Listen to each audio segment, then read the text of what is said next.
So milk boilers almost 200 pieces stock ready అయిందండి. ఇదిగోండి, ఇవన్నీ టోటల్ మిల్క్ బాయిలర్స్. ఇవి కూడా మిల్క్ బాయిలర్స్. టోటల్ స్టాక్ అండి. ఇది వచ్చేసి 12 లీటర్స్ ఈ కూట్ అంతా. ఇవన్నీ వచ్చేసి 5 లీటర్స్ అండి.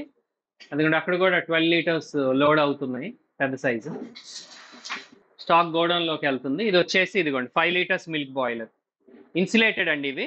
దీనిలో నాన్ ఇన్సులేటెడ్ కూడా ఉంటాయి, బట్ కరెంట్ అనేది ఎక్కువగా తీసుకుంటది.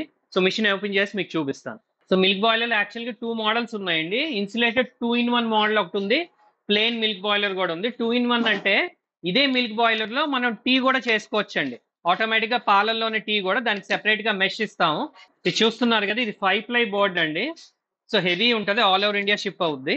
సో లోపల పక్క కూడా మీకు పైన వచ్చేసి బోర్డు ఉంటది అండ్ చుట్టూ థర్మాకోల్ ఉంటదండి.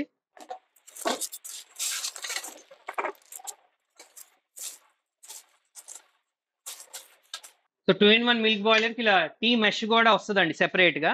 ఇదిగోండి, ఈ రింగ్ కూడా సెపరేట్ గా వస్తుంది. ఈ రింగ్ పెట్టి ఇలా టీ మెష్ కూడా డైరెక్ట్ గా పాలల్లో టీ కాసేసుకోవచ్చు. మూతలు కూడా 2 వస్తాయి.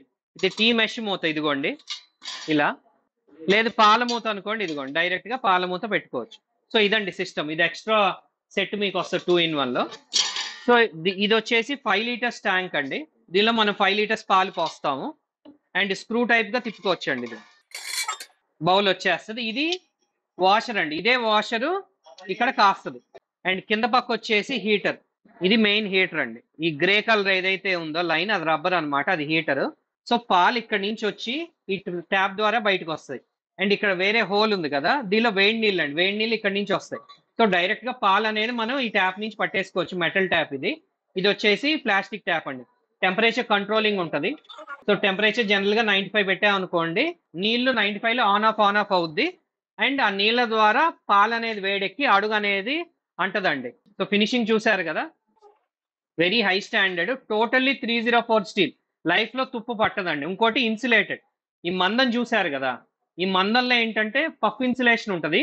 దానివల్ల హీట్ లాస్ అనేది అవ్వదండి అండ్ పవర్ కూడా సేవింగ్. మార్కెట్ లో ఏంటంటే నాన్ ఇన్సులేటెడ్ ఉంటుంది, నాన్ 304 ఉంటుంది, ఈ మెటల్ ట్యాప్స్ ఉండవు. సో అవన్నీ స్టడీ చేసుకోవాలండి. మిల్క్ బాయిల్ అంటే ఓన్లీ మిల్క్ బాయిల్ కాదు, క్వాలిటీలో చాలా తేడాలు ఉంటాయండి. ఈ పెద్ద సైజ్ అండి. సో స్టాక్ రెడీగా ఉందండి.